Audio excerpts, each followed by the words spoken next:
अजूनही आरोपी निष्पन्न नाही। पोलीस प्रशासन नेमकं काय करते मला एक कळत नाहीये, मुख्यमंत्री साहेब नेमकं करतायत काय?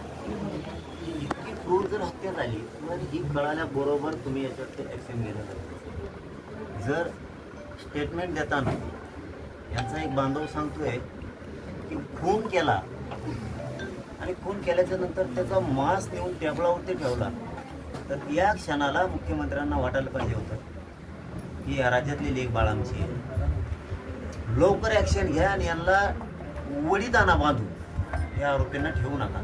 या भूमिकेत मुख्यमंत्र्यांनी तातडीनं जाणं गरजेचं होतं, परंतु ते काय गेले नाहीत मला माहीत नाही। गुंडाच्या जीवावरती मुख्यमंत्री फडणवीस साहेब राजकारण होत नाही। ज्यावेळेस तुम्ही न्याय देता त्यावेळेस सहानुभूतीची लाट तुमच्या बाजूने उभा राहते आणि त्या लाटेतून तुम्हाला सत्ता हस्तगत करता येते।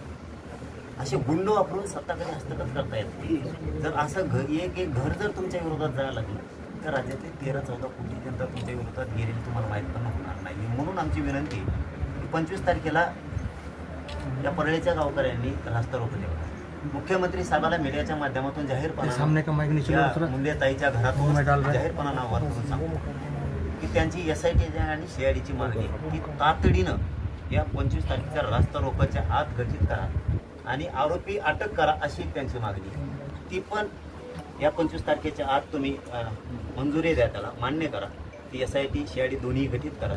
नाही केली तर नाविलाजानं आम्हाला जिल्हाभर आणि राज्यभर आंदोलन करावं लागणार आहे। आणि या जिल्ह्यात जर एकदा आमच्या डोक्यात जर घुसलं की तुम्ही आमच्यावर अन्याय करणारे स्वर्गीय महादेव मुंडे भैयाला न्याय देणार नाही तर जिल्हा कायमस्वरूपी बंद करण्यात आहे। कोपऱ्यात सुद्धा पंचायत राजकीय नेत्याला जिल्ह्यातले आम्ही येऊ देणार नाही। पुन्हा जिल्हा आरोपी अटक होईपर्यंत कडक बंद राहणार आहे। ते मात्र करताना वेळ पडली तर राज्य सुद्धा बंद करून टाकेल। डेड बॉडी शेजारी असणाऱ्या जे तपास अधिकारी होते त्यांच्यावर वारंवार संशय व्यक्त केला जातोय। मुख्यमंत्र्यांना पुन्हा एकदा सांगतो, आमचा अंत बघू नका। आणि मी जर एखाद्या मॅटरमध्ये घुसलो तर तुम्हाला चांगलं माहिती आहे मी मॅटरचं काय करतो। म्हणून पुन्हा एकदा सांगतो, स्वर्गीय महादेव भैया मुंडे यांना न्याय देण्यासाठी जो त्याच्यामध्ये TI EPI आणि तपास अधिकारी आहेत यांच्या सगळ्यांचे कॉल डिटेल घ्या। याच्यातला एकही सुट्टा कामा नाही। तुम्ही कामाला लागा, नसता तुम्हाला पश्चाताप येईल या स्वरूपाचा आंदोलन आम्ही उभा करू शकतो। आणि त्याची परिस्थिती मुख्यमंत्र्यांना सरकारलाही एकदा मी आंदोलनात उतरल्यावर काय होतं म्हणून कॉल डिटेल सगळ्या अधिकाऱ्यांचे घ्या।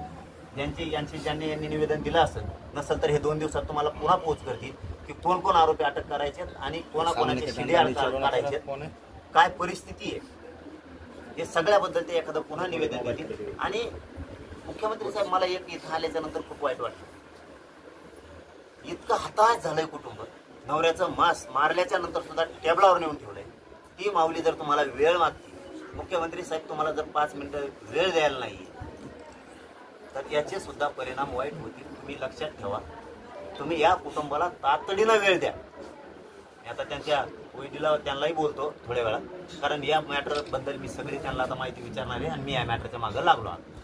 या प्रकरणात आपण बघायला गेलो तर 8 वेळेला जे तपास अधिकारी म्हणजे काय होतं की तपास पुढे जातो, तपास अधिकारी बदलला जातो। भैया पुन्हा तिथंच येतोय आपला विषय। तुम्हाला नेमक्या गुंड सांभाळायचे का सामान्य जनता तुमच्या पाठीशी जी तुम्हाला उच्च स्थानावर बसवती, निवडून देते आणि पदावर बसवती, जनता पाहिजे का तुम्हाला गुंड पाहिजेत याचा विचार अगोदर या बीड जिल्ह्याच्या पालकमंत्र्यांनी करायचा, दुसऱ्यांदा उपमुख्यमंत्री म्हणून करायचा आणि तिसरे म्हणजे गृहमंत्री आणि मुख्यमंत्री यांनी विचार करायचा आता लोकांना न्याय द्यायचा आहे की नाही।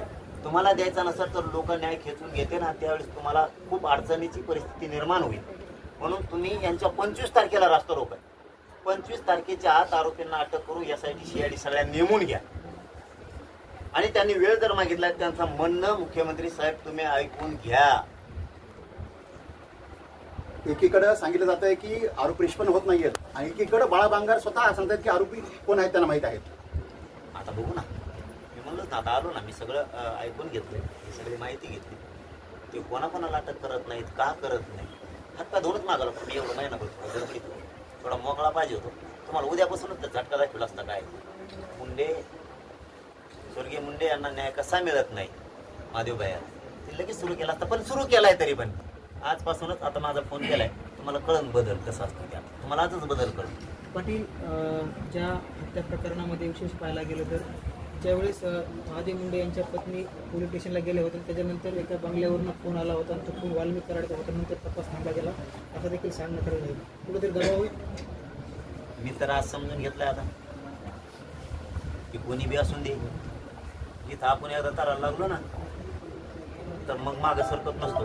आणि तुम्हाला कोणी लेकरं मारायला सांगितले? लोकांचे मोबाईल केस लेकरं मार हे लेकरं का येईल तुम्हाला घर बांधलं? तुम्हाला कोणी सांगितलं? अरे बंद करा ना. तुम्हाला जर नावं सांगून तुम्ही अटक करत नाहीत त्यांना, उद्याची परिस्थिती माहिती आहे तुम्हाला काय होईल? जर हे लेकरांच्या डोळ्यात सारखं पाणी जर बघायचंय का मुख्यमंत्र्याला, इतकं सांगितलंय की हे आरोपी आहे, तेव्हा आरोपी आहे, डायरेक्ट नावं घेतलं तरी तुम्ही अटक करत नाही.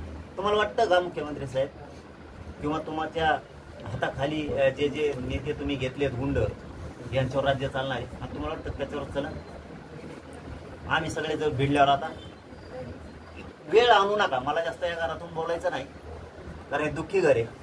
तुम्ही आमच्यावरती ती वेळ आणू नका जी आम्हाला करायचंय ती. नंतर तुम्ही मनानं आरोपी अटक करता. पुन्हा एकदा मुख्यमंत्र्यांना माझी शेवटची विनंती आहे, 25 तारखेला त्यांचा राष्ट्ररोग आहे, यासाठी CID गठीत करून टाका. या कुटुंबाचं दुःख तुमच्याजवळ मांडायचंय तर यांना मुख्यमंत्र्यांनी तातडीनं वेळ द्या. तुम्ही जर हे गोष्टी केल्या नाही, आरोपी अटक केल्या नाही तर पुढची लढाई सुरू झाली म्हणून आजपासून आता मुख्यमंत्र्यांनी समजायचं.